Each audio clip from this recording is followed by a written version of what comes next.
Hello friends, I am Suraj Kumar. Welcome back to logical English classes. आइए, इस class में हम लोग देख रहे थे पार्ट्स ऑफ स्पीच। हम लोग देख रहे हैं पार्ट्स ऑफ स्पीच, देख रहे थे ना। और पार्ट्स ऑफ स्पीच में हम लोग स्टार्ट किए थे, ये प्रोनाउन से स्टार्ट किए हुए थे। और प्रोनाउंस में हम आपको पार्ट 1 और पार्ट 2 वीडियो के माध्यम से हम आपको प्रोनाउंस के कुछ पार्ट्स को बता चुके हैं। जैसे पहला हमने बताया हुआ है पर्सनल प्रोनाउन। पर्सनल प्रोनाउन के हिंदी में बोलेंगे व्यक्तिवाचक सर्वनाम। इस चीज़ की चर्चा हुआ है पार्ट 1 में, ठीक है ना। उसके बाद दूसरा जो है पोजेसिव प्रोनाउन, अधिकारवाचक सर्वनाम। अधिकारवाचक सर्वनाम, इसकी भी चर्चा हम कर चुके हैं।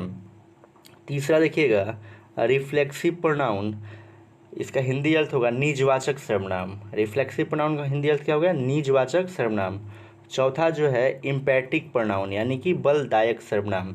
तो ये जो 4 प्रोनाउंस देख रहे हैं, इसको मैंने पार्ट 1 में और पार्ट 2 में कवर कर दिया है, अच्छे तरीके से बताया हुआ है।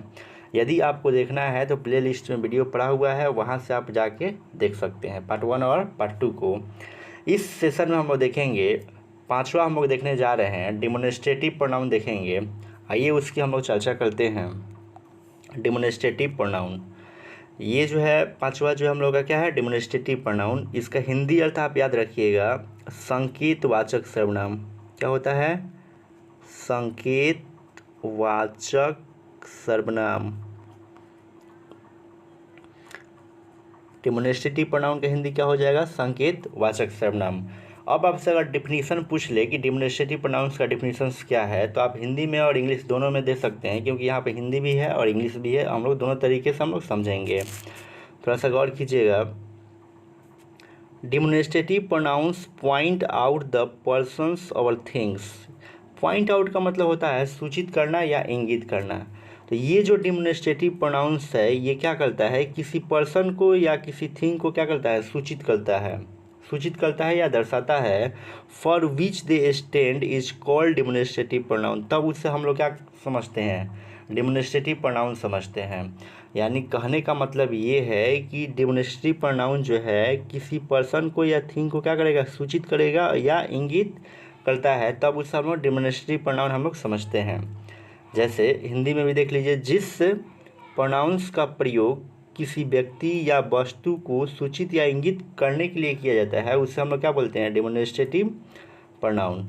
यानी कहने का मतलब ये है कि जब किसी प्रोनाउन से अगर किसी व्यक्ति को सूचित किया जा रहा है या वस्तु को सूचित किया जा रहा है, तो उसे ही हम लोग क्या बोलेंगे? डिमोन्स्ट्रेटिव प्रोनाउन हम लोग बोलेंगे। जैसे गौर कीजिएगा, अगर आपको किसी सेंटेंस में दिस मिल जाए, दैट मिल जाए, दीज मिल जाए, दोज मिल जाए, सच मिल जाए, तो ये क्या होता है? डिमोन्स्ट्रेटिव प्रोनाउंस भी होता है और डिमोन्स्ट्रेटिव एडजेक्टिव्स भी होता है। तो सबसे पहले तो आपको इस चीज़ को समझना पड़ेगा कि कब डिमोन्स्ट्रेटिव प्रोनाउंस हो जाएगा और कब डिमोन्स्ट्रेटिव एडजेक्टिव्स होगा। तो आइए इस चीज़ को हम समझाते हैं आपको।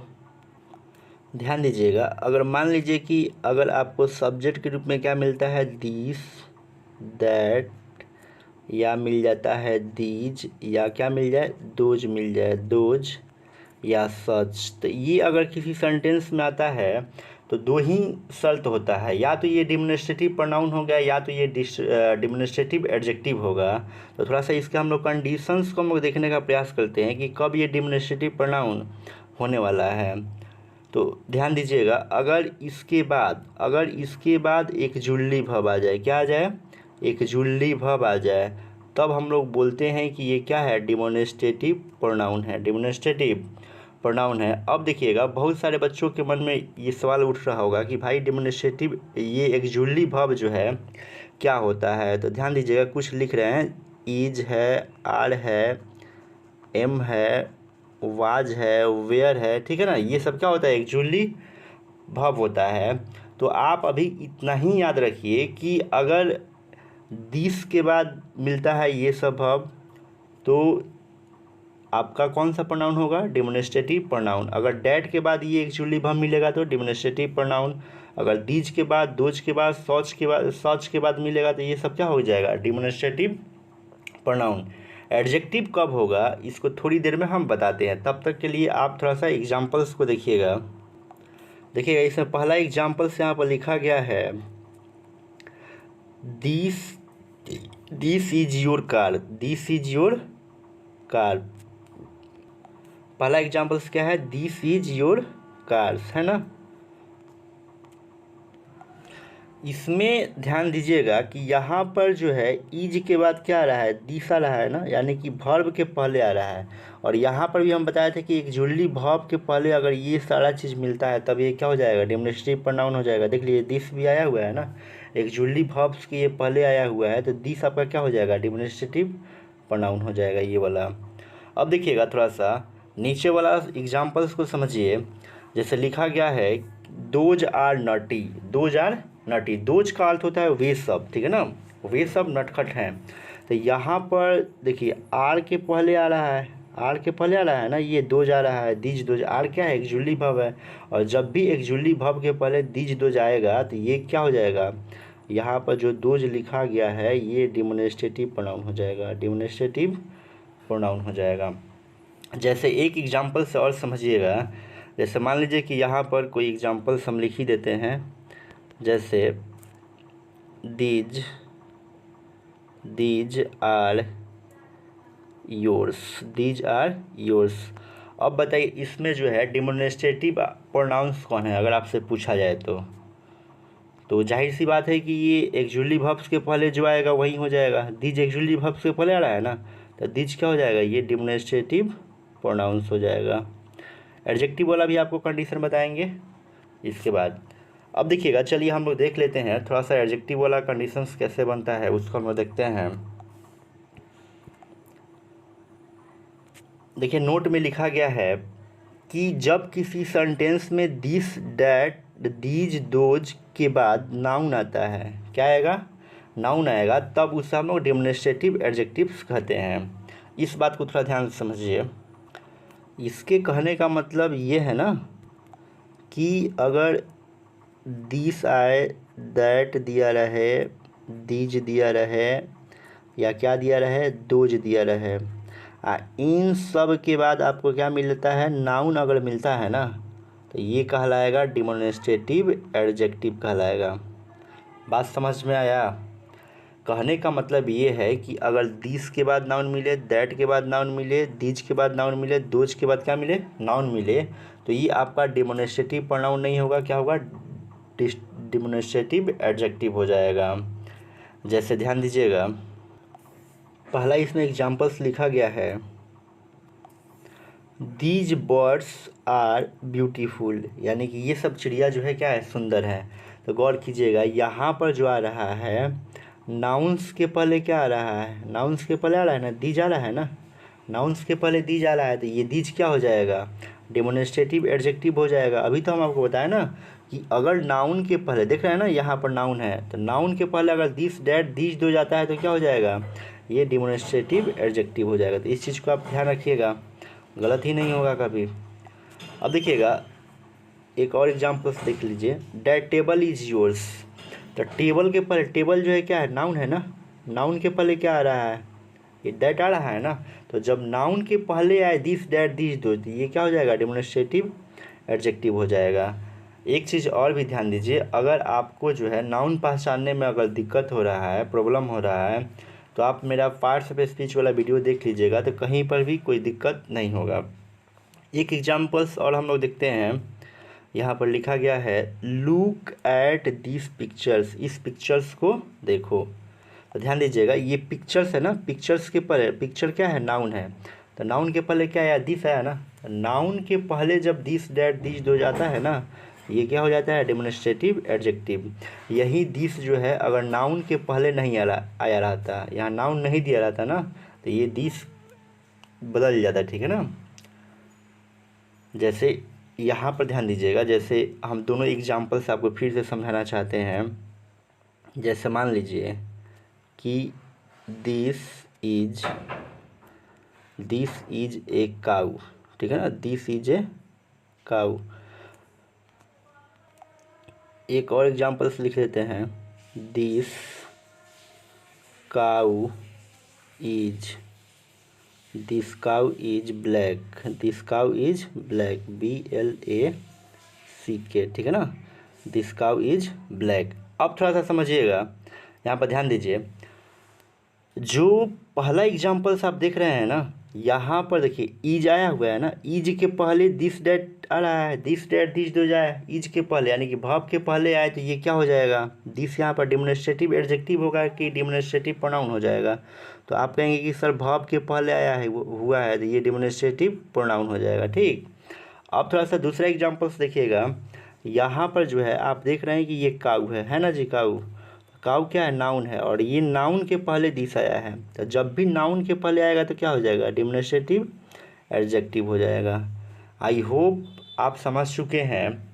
अगर आप समझ चुके हैं तो कमेंट सेक्शन में आप यस ज़रूर लिखेंगे ताकि हमको पता चल सके। और कहीं पर अगर नाउन पहचानने में आपको दिक्कत हो रहा है तो आप पार्ट्स ऑफ स्पीच वाला मेरा वीडियो देख लीजिए, उसके बाद कोई कन्फ्यूजन होगा ही नहीं। आइए हम लोग देखते हैं, नेक्स्ट देखते हैं। नेक्स्ट हम लोग का है इंडेफिनिट प्रोनाउन।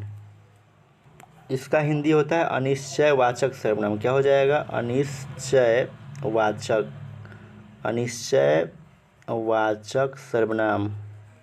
नोट कर लीजिएगा, अनिश्चयवाचक सर्वनाम। नोट नहीं किए होंगे तो गौर कीजिएगा। इंडेफिनिट प्रोनाउंस का मतलब क्या होता है, अनिश्चयवाचक। देखिए इसके नाम से ही लग रहा है ना कि जो डेफिनिट चीज़ें नहीं हो उसी को क्या बोलेंगे, इंडेफिनिट बोलेंगे। जैसे हम लोग कुछ डिफिनीशन से हम लोग देखते हैं, देखिएगा।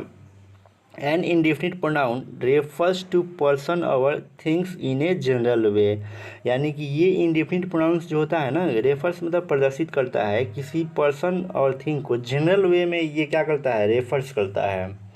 ये प्रोनाउंस जो है किसी पर्सन और थिंग्स को जनरल वे में क्या करता है, प्रदर्शित करता है। And dose not refer to any person और थिंग इन ए पार्टिकुलर, यानी कि पार्टिकुलर रूप में, यानी कि खास चीज़ों का ये बोध नहीं कराएगा। जो पार्टिकुलर चीज़ होगा ना, यानी कि जो खास चीज़ होगा, खास मतलब वस्तु या व्यक्ति होगा, तो उसका चीज़ ये बोध नहीं कराएगा, जनरल वे में कराएगा। ठीक है ना, जिससे सब चीज़ का बोध हो जाए, सब किसी का क्या हो, बोध हो। जैसे हिंदी में देखिएगा डिफिनीसन, जिस प्रोनाउन से किसी निश्चित व्यक्ति या वस्तु का बोध हो। ठीक है ना, किसी निश्चित क्या हो, व्यक्ति या वस्तु का बोध हो, यानी कि जनरल वे में हो जाए, किसी निश्चित व्यक्ति या वस्तु का क्या हो जाए, बोध हो जाए, बोध हो जाए, तो उसे हम लोग क्या बोलेंगे, डिफिनिट बोलेंगे। ठीक है ना, डिफिनिट प्रोनाउन। लेकिन यहाँ पर इनडिफिनिट की बात किया जा रहा है, इसको भी ध्यान में देखिए। यहाँ पर किसकी बात किया जा रहा है, इनडिफिनिट की ना। तो यहाँ पर किसी डिफिनिट पर्सन और थिंग का बोध नहीं होगा, किसी डिफिनिट पर्सन और थिंग का बोध नहीं होगा। जैसे यहाँ पर लिखा ही है कि किसी निश्चित व्यक्ति या वस्तु का बोध नहीं होता है, उसी को तो बोलते हैं इंडेफिनिट प्रोनाउन ना। जैसे समझने का प्रयास कीजिए कि मान लीजिए कि हम लिखते हैं एक एग्जाम्पल। जैसे ध्यान दीजिएगा, एग्जाम्पल समझिएगा। Many boys comes here, many boys come here. बहुत सारे लड़के यहाँ आते हैं, बहुत सारे लड़के यहाँ आते हैं। तो यहाँ पर जो मैनी देख रहे हैं, तो क्या इससे निश्चित बॉय का बोध हो रहा है क्या, कि कितने लड़के आते हैं, तो नहीं बोध हो रहा है। तो यही क्या हो जाएगा, आपका इंडेफिनिट प्रोनाउन हो जाएगा। क्या हो जाएगा, इंडेफिनिट प्रोनाउन हो जाएगा। तो ऐसे ही यहाँ पर तो समझना है। देखिए यहाँ पे कह रहा है ना कि an indefinite pronoun refers to person और thing in a general way and dose not refer to any person और थिंग इन ए पार्टिकुलर, यानी कि किसी भी व्यक्ति या वस्तु का जो बोध होगा निश्चित रूप से बोध नहीं होगा। ठीक है ना, किसी व्यक्ति या वस्तु का निश्चित बोध नहीं होता है, उसी को हम लोग क्या बोलेंगे, इंडेफिनिट प्रोनाउन बोलेंगे। जैसे याद रखिएगा आप कि अगर वन आता है, नॉन आता है, एनीबॉडी आता है, some, all, many, any, none, somebody, nothing, तो ये सब क्या हो जाता है, इंडेफिनिट प्रोनाउंस हो जाता है। ठीक, इंडेफिनिट प्रोनाउंस हो जाता है। आइए कुछ हम लोग देखते हैं, सेंटेंस के माध्यम से देखते हैं, और उसमें आपको बताना है कि कैसे इंडेफिनिट प्रोनाउंस है। जैसे यहाँ पर देखिएगा एग्जाम्पल्स कुछ है। जैसे पहला एग्जाम्पल से आप देख रहे हैं ना, many of them where killed, many of them where killed. तो ध्यान दीजिएगा, उनमें से बहुत मारे गए। ठीक है ना, उनमें से बहुत मारे गए। तो यहाँ पर देखिएगा उनमें से बहुत की बात आ रहा है ना, तो यहाँ पर फिक्स हो रहा है क्या, फिक्स नहीं हो रहा है ना, किसी पर्सन की तो फिक्स वाली तो बात ही नहीं हो रहा है, अनिश्चित की बात हो रहा है, तो ये क्या हो जाएगा, इंडेफिनिट प्रोनाउंस हो जाएगा आपका। अब देखिएगा दूसरा एग्जाम्पल हम वो देखते हैं। दूसरा एग्जाम्पल है none of them are good, यानी कि उनमें से कोई अच्छा नहीं है, उनमें से कोई अच्छा नहीं है। तो यहाँ पर किसकी बात हो रही है, किसी फिक्स पर्सन की बात हो रही है क्या, नहीं ना। तो यहाँ पर जो नॉन आपका हो जाएगा कैसा प्रोनाउन हो जाएगा, इंडेफिनिट प्रोनाउन हो जाएगा। अब देखिएगा तीसरा एग्जाम्पल्स देख लीजिएगा। एनीबडी कैन बीट हिम, कोई भी व्यक्ति जो है उसे पीट सकता है, कोई भी व्यक्ति उसे क्या कर सकता है, पीट सकता है। अब कौन पीट सकता है, किसी निश्चित पर्सन की बात किया गया है क्या, नहीं ना। तो एनीबडी आपका क्या हो जाएगा, ये हो जाएगा इंडेफिनिट प्रोनाउन हो जाएगा। इस चीज़ को आप ध्यान रखिएगा। जैसे एक और एग्जाम्पल्स देख लीजिएगा, यहाँ पर लिखा गया है somebody has stolen my pen, किसी व्यक्ति ने क्या कर ली, मेरी कलम चुरा ली है, किसी व्यक्ति ने मेरी कलम चुरा ली है। तो किस व्यक्ति ने कलम चुराई है, यहाँ पर तो पता नहीं ना चल रहा है, यानी किसी किसी पर्सन के फिक्स होने की बात नहीं की जा रही है, इसलिए समबडी क्या हो जाएगा, आपका इंडेफिनिट प्रोनाउन हो जाएगा। उसी प्रकार से इसमें आप बताने का खुद से प्रयास कीजिए। नथिंग इज परफेक्ट, कुछ भी पूर्ण नहीं है, नथिंग इज परफेक्ट का मतलब कुछ भी पूर्ण नहीं है। तो कुछ भी पूर्ण नहीं है मतलब क्या पूर्ण नहीं है, यानी कि यहाँ पर जो थिंग बताया जा रहा है कि वस्तु जो है कुछ पूर्ण नहीं है। तो कौन सी वस्तु का बात किया जा रहा है पता है क्या, यानी कि डिफिनिट आर्टिकल्स की बात नहीं किया जा रहा है, यहाँ पर डिफिनिट कोई वस्तु नहीं है, तो इसलिए नथिंग क्या हो जाएगा हम लोग का जी, नथिंग कौन सा प्रोनाउन हो जाएगा, इंडेफिनिट प्रोनाउंस हो जाएगा। आशा करते हैं कि आप समझ रहे होंगे। अगर कहीं पर भी डाउट हो रहा है तो आप कमेंट सेक्शन में ज़रूर कमेंट करेंगे। अब देखिए कुछ और से एग्जाम्पल्स देख लेते हैं ताकि आपको और अच्छे तरीके से समझ में आए। ध्यान दीजिए बहुत सारा एग्जाम्पल्स यहाँ पे है, इसमें का एग्जाम्पल्स देखिएगा। Any of them can take it, उनमें से कोई, उनमें से देखिएगा, एनी ऑफ देम यानी कि उनमें से कोई इसे ले सकता है, उनमें से कोई इसे ले सकता है। तो कोई ले सकता है तो निश्चित पर्सन की थोड़ी ना बात किया गया है, ये क्या हो जाएगा, इंडेफिनिट प्रोनाउन हो जाएगा। बहुत ईजी है जी समझना, आप थोड़ा सा ध्यान दीजिएगा समझ जाइएगा। जैसे देखिएगा one must not praise one self, one must not praise one self, इसका हिंदी अर्थ होगा स्वयं की प्रशंसा नहीं करनी चाहिए। तो गौर कीजिएगा यहाँ पर जो वन आ रहा है इसके बाद तो कोई नाउन नहीं है, वन के बाद कोई नाउन है क्या, नहीं ना है। नाउन नहीं है तो डायरेक्टली आप देख सकते हैं कि क्या है, ये इंडेफिनिट प्रोनाउन है, वन क्या है, इंडेफिनिट प्रोनाउन है। एक और एग्जाम्पल्स देखिएगा, लास्ट एग्जाम्पल्स है इसमें का, देखिए some are gentle, some are gentle, यहाँ पर देखिएगा तो ये तो वर्ब के बाद आया हुआ है ना, देख रहे हैं ना, ये एक्चुअली वर्ब्स के बाद आया हुआ है, तो ये क्या हो जाएगा, इंडेफिनिट प्रोनाउन हो जाएगा। कुछ लोग जो हैं जेंटल हैं, कौन भाई जेंटल है, डेफिनिट पर्सन का तो बोध नहीं हो रहा है ना, तो ये जो हो जाएगा सम जो हो जाएगा इंडेफिनिट प्रोनाउन हो जाएगा। आई होप आप समझ गए होंगे इंडेफिनिट प्रोनाउन क्या है। अगर आप समझ गए हैं तो एक लाइक तो ज़रूर बनता है, अगर लाइक नहीं किए हैं तो ज़रूर आप लाइक कर देंगे और कमेंट सेक्शन में यस लिख देंगे ताकि हमको पता चल सके कि आप पूरी तरीके से समझ गए हैं। आइए देखते हैं हम लोग आगे देखते हैं। नेक्स्ट देखिएगा कुछ वोकैब्स लिखा गया है। वोकैब्स का मतलब होता है शब्दार्थ। देखिए एनी का मतलब क्या होता है, एनी मतलब कोई होता है, एनी मतलब कोई व्यक्ति, ठीक है ना। अब देखिएगा समबडी और एनीबडी, देख रहे हैं समबडी और एनीबडी, इसका मतलब होता है कोई या कोई व्यक्ति बोल सकते हैं, समबडी एनीबडी एनी कोई व्यक्ति। नॉन का मतलब होता है कोई नहीं, नथिंग का मतलब होता है कुछ भी नहीं, तो इस चीज़ को भी आप ध्यान रखेंगे। उसके बाद देखिएगा इसमें नोट नंबर 1 लिखा गया है, जब some all many one any etc के बाद नाउन दिया रहे तो इंडेफिनिट एडजेक्टिव हो जाता है। इसके कहने का मतलब क्या है कि यदि सम एनी, ठीक है ना, एनी बडी, ठीक है ना, एनी बडी या आप लिख सकते हैं 1। इसके बाद अगर मान लीजिए कि कोई क्या मिलता है, नाउन अगर मिल रहा है ना, कोई नाउन मिल रहा है, तो ये जो हम लोग का हो जाएगा इंडेफिनिट एडजेक्टिव हो जाएगा। क्या हो जाएगा? Indefinite adjective. इन सब के बाद अगर नाउन मिल रहा है तो क्या होगा? इंडेफिनिट एडजेक्टिव हो जाएगा। याद रखिएगा, ठीक है ना।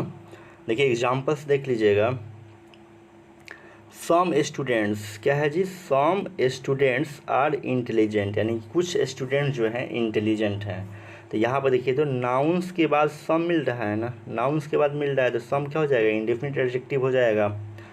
दूसरा एग्जाम्पल हम लोग देखते हैं। All boys have their own qualities, यानी कि सभी लड़के के पास अपना अपना क्या होता है? क्वालिटी होता है, ठीक है ना। तो देखिए यहाँ पर जो है बॉयज है ना, और बॉयज़ के पहले ये ऑल आ रहा है, बॉयज़ के पहले आ रहा है ना, यानी कि नाउन के पहले आएगा तो क्या हो जाएगा? इंडेफिनिट एडजेक्टिव हो जाएगा।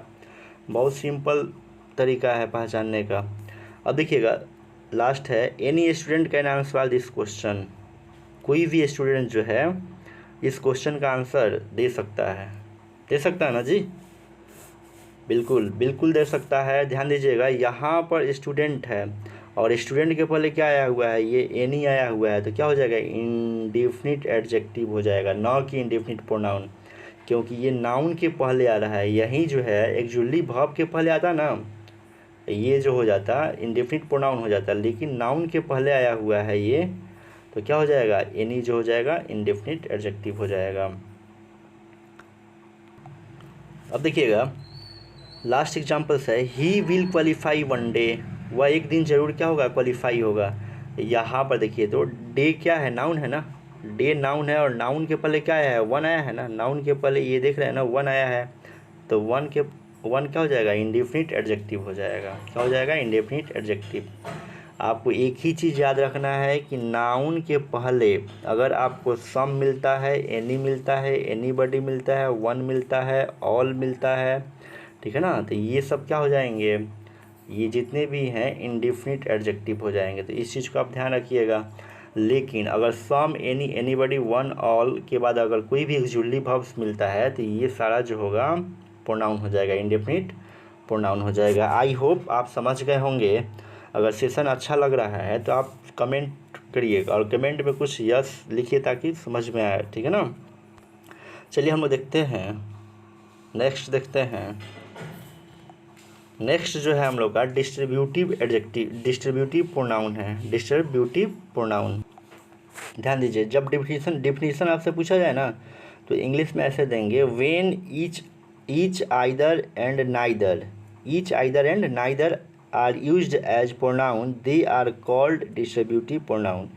यानी कह रहा है ना कि जब ईच, आइदर और नाइदर का प्रयोग प्रोनाउन के रूप में होगा तभी क्या बोलेंगे? उसके डिस्ट्रीब्यूटिव प्रोनाउन बोलेंगे। यानी कि आपको क्या याद रखना है? ईच याद रखना है, आइदर याद रखना है, और नाइदर याद रखना है, ठीक है ना। जब इसका प्रयोग जो होगा प्रोनाउन की तरह होगा, प्रोनाउन के रूप में होगा, तब हम लोग क्या बोलेंगे? इसको डिस्ट्रीब्यूटिव प्रोनाउन बोलेंगे। आपके सुविधा के लिए देखिए हिंदी में भी डिफिनीशन है कि जब ईच, आइदर, नाइदर का प्रयोग प्रोनाउन के रूप में होगा तब हम लोग क्या बोलेंगे? डिस्ट्रीब्यूटिव प्रोनाउन बोलेंगे। आई बात समझ में? देखिएगा ईच का मतलब क्या होता है? ईच का मतलब प्रत्येक होता है, आइदर मतलब होता है दोनों में से कोई एक, नाइदर मतलब होता है दोनों में से कोई नहीं, ठीक है ना। जैसे यहाँ पे हिंदी भी लिखा ही गया है, देख लीजिए यहाँ से। ईच मतलब क्या हो जाएगा? प्रत्येक। आइदर मतलब क्या हो जाएगा? दोनों में से कोई एक। नाइदर मतलब होगा दोनों में से कोई नहीं। थोड़ा सा एग्जाम्पल से हम लोग समझने का प्रयास करते हैं।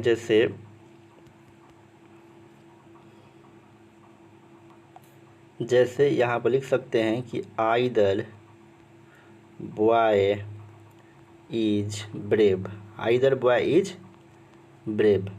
अब थोड़ा सा ध्यान दीजिएगा, अगर आपसे पूछा जाए कि बताइए कि यहाँ पर जो है आइदर क्या है, आइदर क्या है, कौन सा प्रोनाउन है या कौन सा एडजेक्टिव है? यहाँ पर जो देख रहे हैं ना, ये सेंटेंस देख रहे हैं, आइदर बॉय इज ब्रेव, ठीक है ना, आइदर बॉय इज ब्रेव। तो यहाँ पर जो आप देख रहे हैं दोनों में से कोई एक लड़का जो है ब्रेव है, यानी कि बहादुर है। तो यहाँ पर बताइए तो आइदर जो है डिस्ट्रीब्यूटिव प्रोनाउन है कि डिस्ट्रीब्यूटिव एडजेक्टिव है। देखिए ना, ये नाउन के पहले आया है ना, नाउन के पहले आ जाएगा तो क्या हो जाएगा, डिस्ट्रीब्यूटिव प्रोनाउन नहीं होगा, डिस्ट्रीब्यूटिव एडजेक्टिव हो जाएगा। तो इस चीज़ को याद रखिएगा कि अगर ईच आइदर नाइदर, ठीक है ना, ईच आइदर नाइदर जो है किसी नाउन के पहले आता है, किसी नाउन के पहले आता है, तो ये जो होगा डिस्ट्रीब्यूटिव एडजेक्टिव हो जाएगा। क्या हो जाएगा, डिस्ट्रीब्यूटिव एडजेक्टिव हो जाएगा। और एक जुड़ली वर्ब के पहले आएगा तो डिस्ट्रीब्यूटिव प्रोनाउन हो जाएगा। आइए हम लोग बहुत सारे एग्जांपल्स देखने वाले हैं। एक भी एग्जांपल्स आप समझ लीजिएगा ना, तो एक भी क्वेश्चन आपसे गलती नहीं होने वाला है। चलिए एग्जांपल्स की तरफ आपको लेके चलते हैं। देखिए पहला एग्जाम्पल्स लिखा गया है, each of the boy is laborious. Each of the boy is laborious, प्रत्येक लड़का, ईच ऑफ द बॉय यानी कि प्रत्येक लड़का जो है लेबोरियस है, मेहनती है, ठीक है ना। तो यहाँ पर जो है ईच जो है क्या है, डिस्ट्रीब्यूटिव प्रोनाउन है। क्यों डिस्ट्रीब्यूटिव प्रोनाउन है, क्योंकि ये जो है किसी नाउन के पहले नहीं आया है, किसी नाउन के पहले नहीं आया है, तो ईच हम लोग का क्या हो जाएगा, डिस्ट्रीब्यूटिव प्रोनाउन हो जाएगा। आइए सेकंड नंबर एग्जाम्पल से हम लोग देखते हैं, either of you can take this book. Either of you can take this book यानी कि तुम में से कोई एक इस बुक को ले सकता है, तुम में से कोई एक इस बुक को ले सकता है। तो यहाँ पर देख रहे हैं ना, आइदर क्या हो जाएगा, डिस्ट्रीब्यूटिव प्रोनाउंस हो जाएगा। क्यों हो जाएगा, क्योंकि ये किसी नाउन के पहले नहीं आया हुआ है, इसलिए क्या हो जाएगा, ये आइदर जो होगा डिस्ट्रीब्यूटिव प्रोनाउन हो जाएगा। एक और एग्जांपल्स देखिएगा, neither of the two houses is safe यानी कि दोनों घरों में से कोई भी एक minute, neither of the two houses यानी कि दो घरों में से कोई भी क्या है, सेफ नहीं है। दो घरों में से कोई भी सेफ नहीं है यानी कि सुरक्षित नहीं है। तो यहाँ पर नाइदर जो है कौन सा प्रोनाउन हो जाएगा, डिस्ट्रीब्यूटिव प्रोनाउन हो जाएगा, क्योंकि ये नाउन के पहले नहीं आया हुआ है, तो क्या होगा, डिस्ट्रीब्यूटिव प्रोनाउन होगा। अब देखिएगा एक एग्जाम्पल्स और यहाँ पे हम लोग लेते हैं, एवरी वन ये एक ही में है, एवरी वन, ठीक है ना, अलग अलग नहीं है। Every one of you can do this work, तुम में से प्रत्येक इस काम को कर सकता है, तुम में से प्रत्येक इस काम को कर सकता है। तो अगर पूछा जाए कि एवरी वन बताइए तो डिस्ट्रीब्यूटिव एडजेक्टिव है कि डिस्ट्रीब्यूटिव प्रोनाउन है, तो क्या जवाब होगा आपका, ये जो है डिस्ट्रीब्यूटिव प्रोनाउन है। कैसे, क्योंकि इसके बाद एवरी वन के बाद तो नाउन नहीं ना आया है, एवरी वन के बाद अगर नाउन आता तब क्या होता है, डिस्ट्रीब्यूटिव एडजेक्टिव हो जाता। आइए कुछ और एग्जांपल्स हम लोग देखते हैं। एक बात थोड़ा ध्यान रखिएगा, डिस्ट्रीब्यूटिव जो प्रोनाउन होता है ना उसके बाद हमेशा सिंगुलर वर्ब आता है। डिस्ट्रीब्यूटिव प्रोनाउन जो होता है उसके बाद हमेशा क्या आएगा, सिंगुलर वर्ब आएगा। जैसे गौर कीजिएगा, यहाँ पर सेंटेंस लिखा हुआ है ना कि ईच ऑफ यू इज गिविल्टी, तो देखिएगा ये डिस्ट्रीब्यूटिव क्या है, प्रोनाउन है ना, इसके बाद क्या आया हुआ है, इज वर्ब जो है हमेशा क्या आएगा, सिंगुलर आएगा। कब, डिस्ट्रीब्यूटिव प्रोनाउन के बाद। और आपको ये समझ में तो आ ही रहा होगा कि ईच जो है कैसे डिस्ट्रीब्यूटिव प्रोनाउन है, क्योंकि ईच के बाद जो है नाउन नहीं दिया है, ईच के बाद नाउन नहीं दिया है, तो ये हमारा क्या हो जाएगा, डिस्ट्रीब्यूटिव प्रोनाउन हो जाएगा। और इस चीज़ को हमेशा के लिए याद रख लीजिएगा कि डिस्ट्रीब्यूटिव जो प्रोनाउन होगा उसके बाद जो होगा सिंगुलर वर्ब होगा। बात समझ में आ रहा है ना, डिस्ट्रीब्यूटिव प्रोनाउन के बाद क्या होगा, सिंगुलर वर्ब होगा। जैसे मान लीजिए कि एक एग्जांपल्स की अगर बात करें और आपसे पूछते हैं यहाँ पर कि बताइए, तो यहाँ पर दिखाते हैं कैसे ये सिंगुलर वर्ब लेता है। तो यहाँ पर लिख सकते हैं कि each boy is gentle, GENTLE। देखिए तो ये ईच जो है, अब बताइए यहाँ पर जो है ईच क्या है, ईच जो है डिस्ट्रीब्यूटिव प्रोनाउन है कि डिस्ट्रीब्यूटिव एडजेक्टिव है, ये वाला। तो देखिए ये नाउन के पहले आ रहा है ना, तो नाउन के पहले आ रहा है तो क्या हो जाएगा, ये डिस्ट्रीब्यूटिव एडजेक्टिव हो जाएगा। इस चीज़ को समझिए, अगर नाउन के पहले आएगा तो क्या हो जाएगा, डिस्ट्रीब्यूटिव एडजेक्टिव हो जाएगा। लेकिन हम अगर वर्ब भरने की बात कर रहे हैं तो यहाँ पर हमने क्या बताया कि डिस्ट्रीब्यूटिव प्रोनाउन के बाद क्या होगा, सिंगुलर वर्ब होगा। तो ये डिस्ट्रीब्यूटिव प्रोनाउन रहे चाहे डिस्ट्रीब्यूटिव एडजेक्टिव रहे, इसके बाद यहाँ पर देखिए सिंगुलर वर्ब का ही हमेशा क्या होगा, यूज होगा। तो इस चीज़ को आप समझ लीजिए अच्छे से। चलिए और भी एग्जाम्पल्स हम लोग देखते हैं कि कैसे डिस्ट्रीब्यूटिव एडजेक्टिव होता है। यहाँ पर देखिएगा नोट में लिखा गया है कि जब ईच, आइदर, नाइदर के ठीक बाद कोई नाउन हो तो क्या होगा, डिस्ट्रीब्यूटिव एडजेक्टिव्स हो जाएगा। कैसे होगा थोड़ा सा ध्यान दीजिएगा, एग्जाम्पल से आप समझ जाइएगा। देखिए ईच नाइफ इज शार्प, यानी कि प्रत्येक नाइफ जो है, प्रत्येक चाकू जो है कैसा है, शार्प है। तो देखिए नाइफ जो है आपका क्या है, नाउन है। तो नाउन के पहले आ रहा है ना ईच, तो ये क्या हो जाएगा, डिस्ट्रीब्यूटिव एडजेक्टिव हो जाएगा। देखिए आपको समझ में तभी नहीं आ रहा होगा ना कि जब आपको नाउन पहचानने नहीं आ रहा होगा ना, तभी आपको समझ में नहीं आ रहा होगा। अगर पहचान जा रहे हैं कि ये नाउन के पहले, ईच जो है नाउन के पहले आया हुआ है, तो जब नाउन के पहले आएगा तो क्या हो जाएगा, डिस्ट्रीब्यूटिव एडजेक्टिव हो जाएगा। अगर आप नहीं पहचान पा रहे होंगे नाउन को, तो आप पार्ट्स ऑफ स्पीच वाला वीडियो तुरंत जाके क्या कर लीजिए, देख लीजिए। उसके बाद देखिएगा आपको कहीं पर भी कन्फ्यूजन नहीं होने वाला है, क्योंकि बहुत सारे एग्जाम्पल्स हम आपको समझा चुके हैं। अब देखिएगा दूसरा examples, neither questions is easy, neither questions is easy, यानी कि कोई भी क्वेश्चंस जो है आसान नहीं है। तो यहाँ पर देखिए क्वेश्चंस क्या है, नाउन है। आपको हम बताए थे ना नाउन, एब्स्ट्रैक्ट नाउन के ट्रिक में आपको बताया, नाउन के ट्रिक में बताए थे कि जिस वर्ड के अंत में TION लगा रहे वो क्या होता है, वो नाउन होता है। आप नहीं देखें तो जाकर देख लीजिए, ठीक है ना। इसमें देखिए TION लगा हुआ है ना, तो हम समझ गए क्या है, ये नाउन है। और ये नाउन के पहले नाइदर मिल रहा है, इसलिए क्या हो जाएगा, डिस्ट्रीब्यूटिव एडजेक्टिव्स हो जाएगा। क्या हो जाएगा, डिस्ट्रीब्यूटिव एडजेक्टिव्स हो जाएगा। जैसे एक एग्जाम्पल्स आपके लिए और लास्ट एग्जाम्पल्स आज का है, आइदर बॉय इज इंटेलिजेंट, यानी कि दोनों में से कोई एक लड़का, दोनों में से कोई एक लड़का जो है इंटेलिजेंट है। आप यहाँ पर आपको बताना है कि आइदर जो है ये डिस्ट्रीब्यूटिव एडजेक्टिव है कि डिस्ट्रीब्यूटिव प्रोनाउन है, ठीक है ना। दोनों में से कोई एक लड़का जो है क्या है, तेज है। आपको बताना है कि आइदर यहाँ पर क्या है। तो आइदर जो है आपका क्या है, ये जो है डिस्ट्रीब्यूटिव एडजेक्टिव है। कैसे है डिस्ट्रीब्यूटिव एडजेक्टिव, देखिए ना यहाँ पर बॉय के पहले आया ना, बॉय नाउन के पहले आया हुआ है, तो ये क्या हो जाएगा, डिस्ट्रीब्यूटिव एडजेक्टिव हो जाएगा। बात आ गई समझ में। अगर आप सही तरीके से समझ रहे हैं तो कमेंट सेक्शन में कमेंट करके ज़रूर बताएंगे। और आज के लिए इतना ही। आशा करते हैं कि आपको ये पूरा लेक्चर्स जो है आपको समझ में आया होगा, और कहीं पर भी दिक्कत हो रहा है तो कमेंट सेक्शन में ज़रूर कमेंट कर दीजिए। Thank you watching my video.